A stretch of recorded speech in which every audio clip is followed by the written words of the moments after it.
Welcome back to KTN News Center. This morning we're talking about matters handshake 2 years after President Uhuru Kenyatta and ODM leader Raila Odinga decided to put aside the political differences for the sake of the country. But are we really seeing that unity play out, on the ground when it comes to our political leaders? This morning we're asking you in a Twitter poll question: what is your view about the handshake that is now 2 years old? What is your view about the handshake that is now 2 years old? I can see so much of your feedback. Let me just read one, then I'll continue having this conversation with the panelists in studio. And Felix Akoko says, I have a feeling the handshake is a hoax. Matters development are not being discussed, and that is what Kenya needs now. We don't need the handshake to be united. It's common sense. Strong words by Felix Akoko on social media. So matters development are not being discussed. We're talking about matters handshake. But then, even before you respond to that, Mr. Juma, the handshake was supposed to bring Kenyans together. And Kenyans are looking at our political leaders in terms of unity. But what you're seeing is things are playing out differently, not really what the president expected, especially in his own backyard, that is the Jubilee Party. Absolutely. As he said earlier on, the handshake was a disruptor. And with the disruptions, one of the things that, the positive aspects of the handshake, of course, is the fight against corruption. And when now the DCI and the DPP, have had the political goodwill to be able to fight corruption, then you can expect, a fallout, especially from those who benefit, from perceived corruption. So, this is expected because, as you know, for a long time, this country has given lip service to the fight against corruption. We have the Constitution, the institution that are supposed, that are mandated by the Constitution to fight corruption, have of course been taking, looking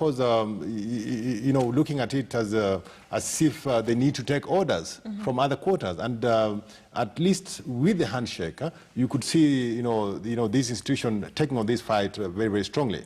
I also want to mention here, because you spoke about, of course, the deputy president, and today in the headline is saying he's feeling isolated or he's feeling unappreciated. And let me say here that the deputy president has elected to isolate himself from the handshake and the Building Bridges initiative. Why am I saying this?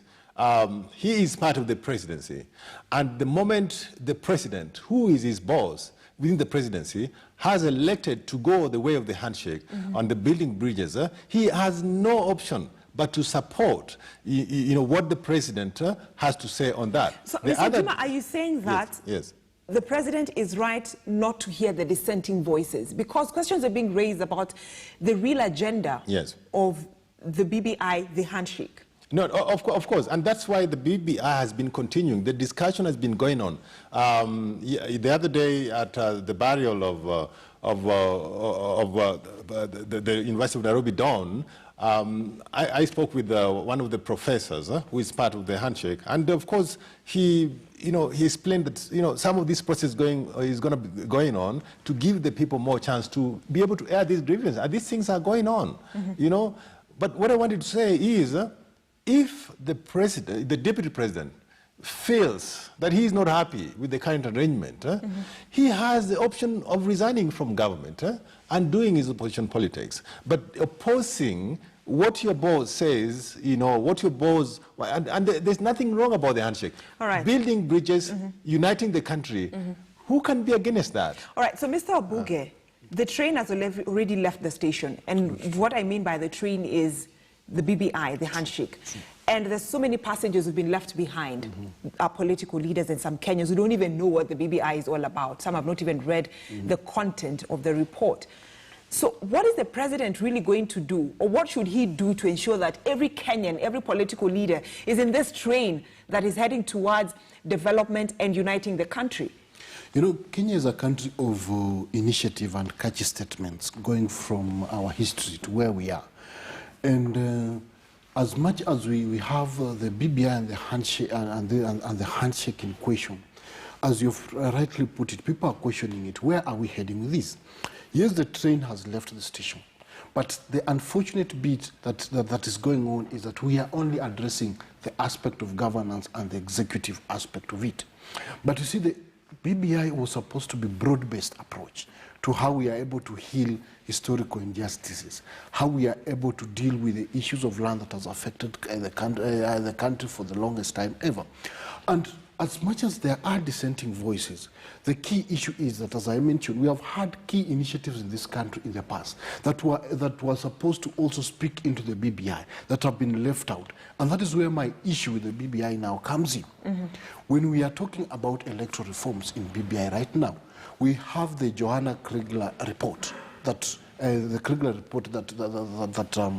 went through a city in Kenya through taxpayers' money that had recommendation.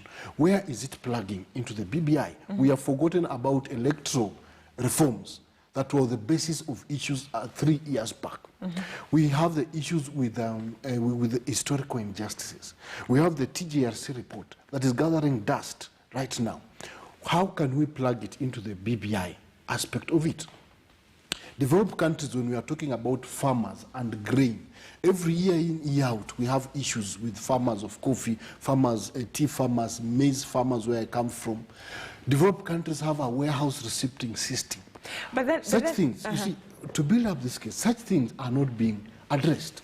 So the president needs to engage his lieutenants who are on the train that has already left, and just tell them the true aspect of being a good general is also how are you able to control your foot soldiers. But then it begs the question, Mr. Juma, if you're not able to implement the various reports that were done, the TJRC report, the Kriegler report, and the constitution itself that we have, which is the Bible of the country, then how easy is it going to be to implement the BBI report? Because some of the things, the 9-point agenda of the BBI is the constitution has it.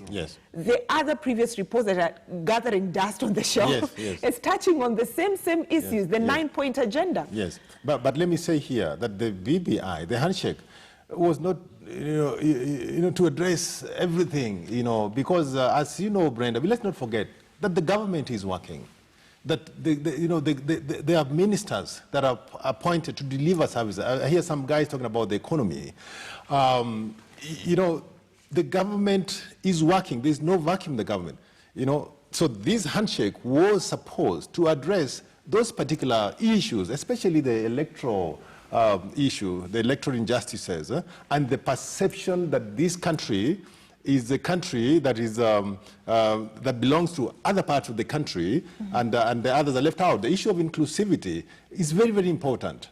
And if you are able to make Kenyans believe that there's inclusion and bring down the political temperature, then the economy is addressed. The business profile of the country goes up, and I think that all the issues that you're talking about, for example, the ones that needs to come on board, I think they have been brought on board. There are people who have given these suggestions, and of course I've had people complaining that the issue of power sharing and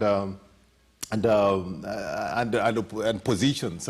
But here I want to talk about responsibility sharing. We need to move from necessarily power sharing to responsibility sharing. And if, for example, the creation of Prime Minister, Deputy Prime Minister, can let Kenyans have the perception that we are a united country. Why not? Then I don't have a problem with that. I don't have a problem with that. If you go back to what they say Wanjiku, we'll feel as taxpayers, we'll feel burdened because Kenyans already feel like they're over represented. I know but that. Mr. Ngugu, let me rope you into this conversation because. So here we have the Deputy President, William Ruto, who feels isolated. And when you heard him speak during the burial of the late Sergeant Kipyegon Kenei, I mean, he sounded like a bitter leader, one who feels like the system is against him, yet is part of the system. And this has been brought about because of the handshake. The sentiments of the Deputy President during Sergeant Kenei's burial was worrying. One, for the longest we thought the system and the deep state is a myth, until the second in command came in and actually told us he is the Deputy President and he's not mad when he was talking about the system. So he has actually confirmed this deep state thing is true, which means he has also been part of the system for the longest time. Now, the deputy president feels isolated and unappreciated because of the tectonic plates that are shifting around the political engagement in this country. As I mentioned earlier, the deputy president is leading his own bandwagon that has very many people.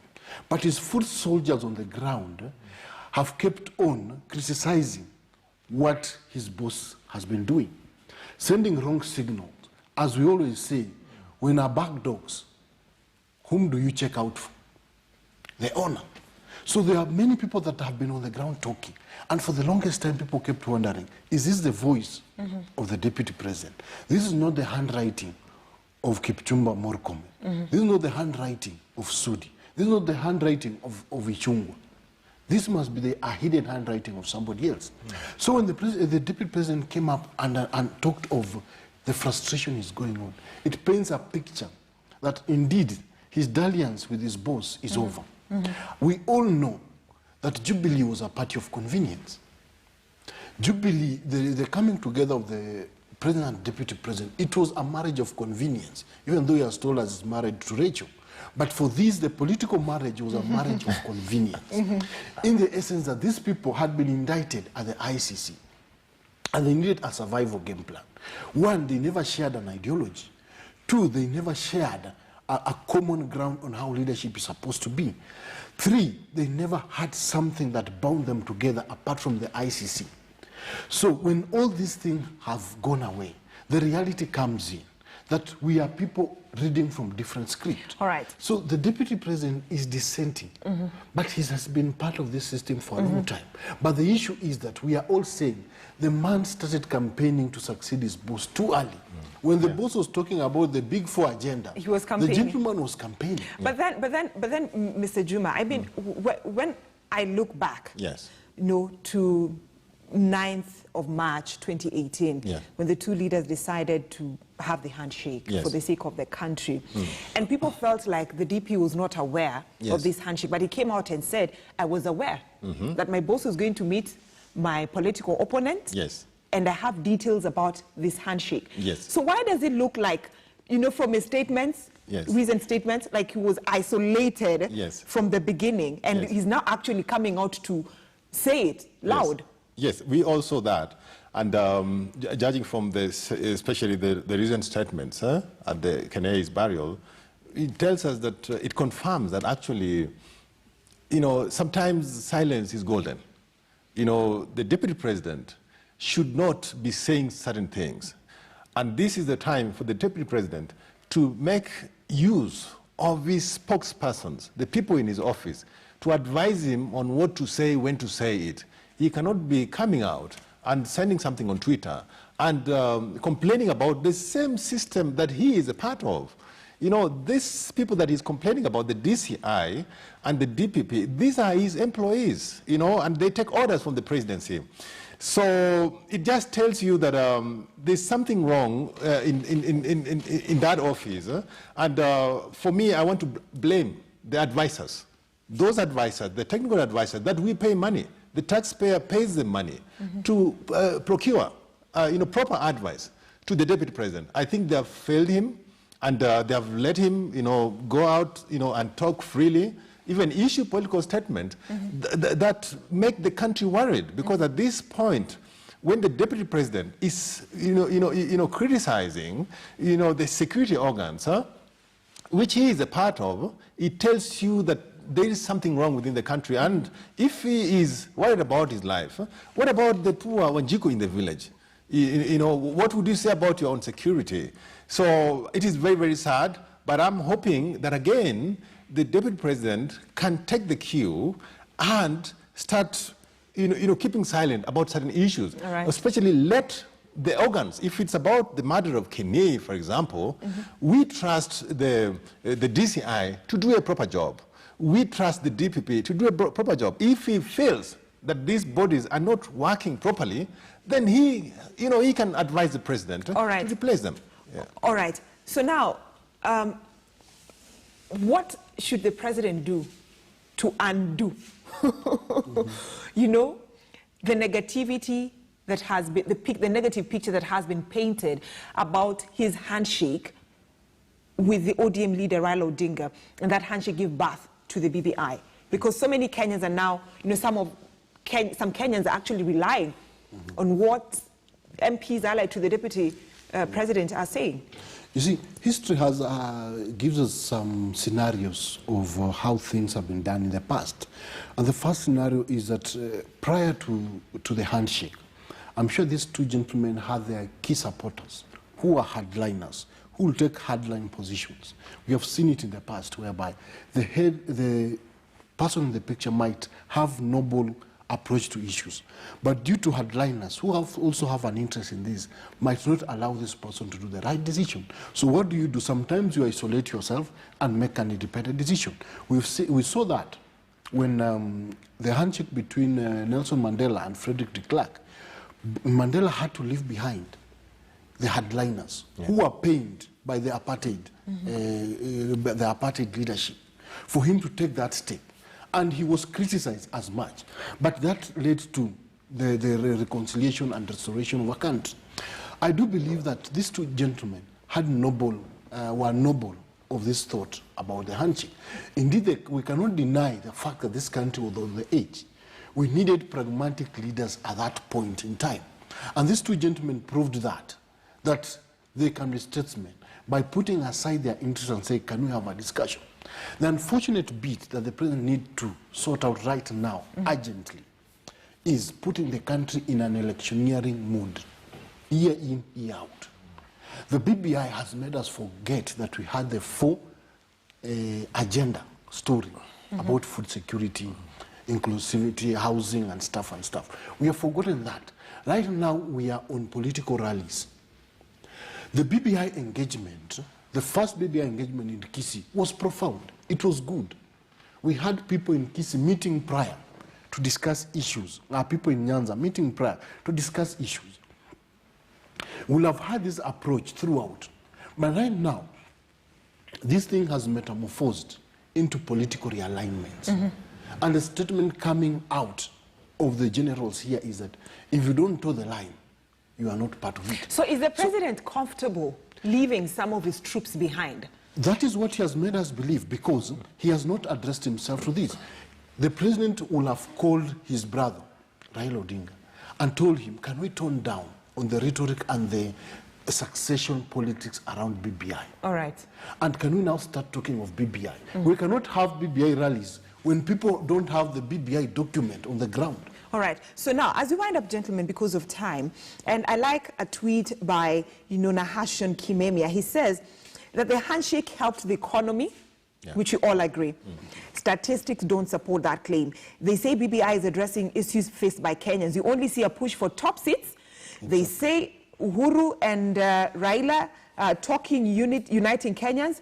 Then why is the nation divided? Yes, but let me quickly respond to that.